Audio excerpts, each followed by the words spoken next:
Hi, this is Learning by Tony, Brenton, Sharita, Robert, and Matthew. What is learning? Learning is the change of behavior as a function of experience. Our knowledge or skills are acquired through experience, study, or being taught. In personality, learning-based approaches fall into two categories: behaviorism and social learning theories.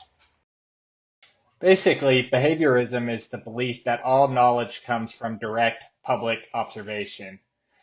Behaviorism came from older ideas in philosophy such as empiricism, associationism, hedonism, and utilitarianism. Behaviorism identifies with three types of learning. A very basic technique is habituation, which is the lessening of response to a repeated stimulus. Classical conditioning involves associating an involuntary response in a stimulus, while operant conditioning is associating a voluntary behavior and a consequence. They both affect changes in emotions, feelings, and physiologic responses. Operant conditioning is where you find the ideas of reinforcement. Habituation is a type of learning which happens in the most simple living organisms, such as an amoeba.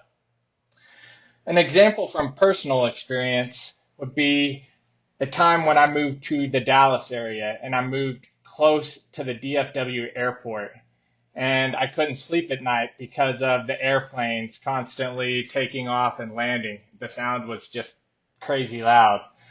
But after about a week, I no longer heard those sounds anymore. It just kind of went away. In a study done by Bartlett, it showed that individuals who played violent video games were less likely to help someone in need.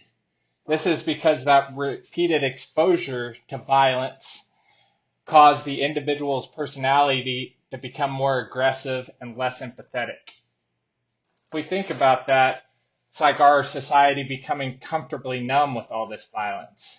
That's why we see all these mass shootings on the news and just another segment. The very well-known experiment of classical conditioning is that of Pavlov's dogs. Pavlov discovered classical conditioning by accident during his studies on measuring dogs' saliva buildup under different conditions. During his experiments, Pavlov discovered that the dogs did not start salivating when food is put in front of them. But they did, however, when they heard the footsteps of the assistant down the hallway that was bringing them their food. Pavlov then realized salivation was a learned response and that he could teach his dogs to associate any item, sound, or event with the reward of food. The most famous item he associated with food for the dogs was a bell.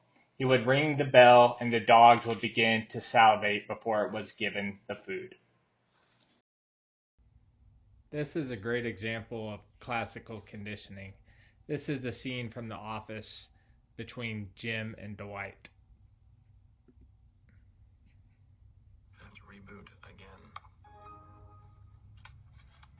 Hey Dwight, do you want an Altoid? What do you think?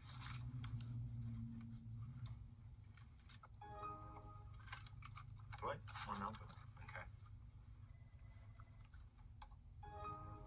Altoid? Sure.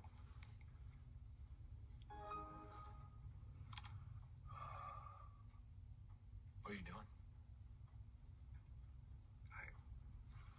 What? I don't know. Learned helplessness is a condition where individuals begin to believe they have no control over what happens to them, eventually not even trying to change their circumstances. This happens when external and internal environments collide. There is a feeling of fear and anxiety that danger is impending, but it's unclear when this will happen. It's an inability of never establishing a predictable pattern of response and reward or punishment that leads the person to act as if nothing he or she does matters.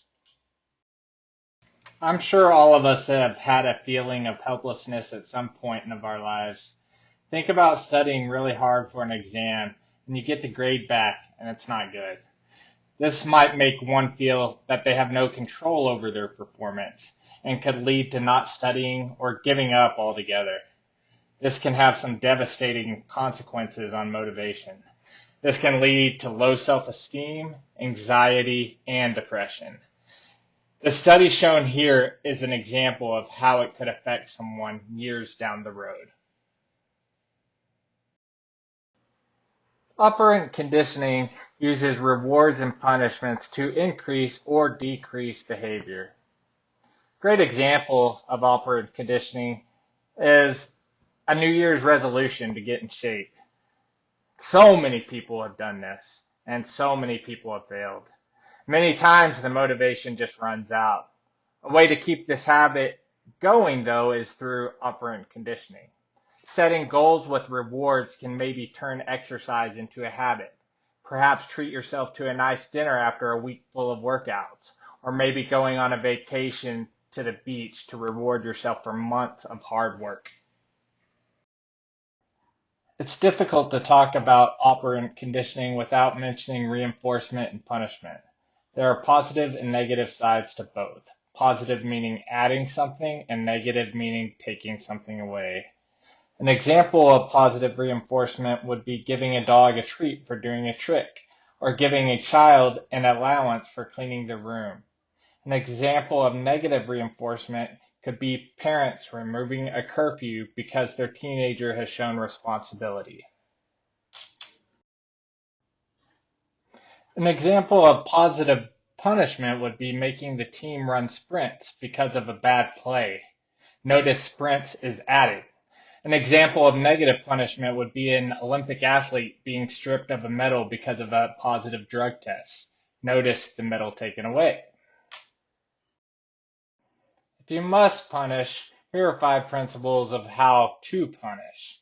Number 1, make sure there is an alternative to the punishment that is rewarding. This could help for better behavior next time. Number 2, make sure to be specific about the punishment. Not knowing what one is being punished for may cause fear and anxiety. Number 3, timing and consistency. For example, you come home to school books torn up all over the living room. You could be happy, but most likely you might want to punish your dog. But if you do, they might not know why they are being punished. Number 4, conditioning secondary punishing stimuli. An example would be counting to 3 before they get in trouble. Number 5, avoid mixed messages. An example of this would be a child getting in trouble from their father and them running to their mother for comfort. There are dangers of punishment as well. Punishment can arouse emotion. The person being punished could feel pain or humiliation. They could also begin to fear and hate the punisher. On the other hand, the punisher might get a little satisfaction out of the punishment and become more aggressive. Number 2, it is difficult to be consistent with punishment. Number 3, it is hard to know what a punishment should be. Always be careful with words. Number 4, punishment can teach wrong things such as powerful people hurting smaller people. Number 5, punishment motivates concealment. A child gets in trouble for talking, but when something bad is actually happening, they are too scared to speak up. Another big concept of learning is the social learning theory. Humans are social creatures, and we learn by watching others. It can be parents, teachers, siblings, peers, athletes, movie stars, and many more. The social learning theory can be broken down into 3 core concepts. We learn by observing others, our mental state is essential in the learning process, and learning doesn't mean behavior will change. Albert Bandura popularized the social learning theory with his ideas of self-efficacy, observational learning, and reciprocal determinism. In 2015, a study into college alcohol use showed that students overestimate the amount of alcohol their peers consume.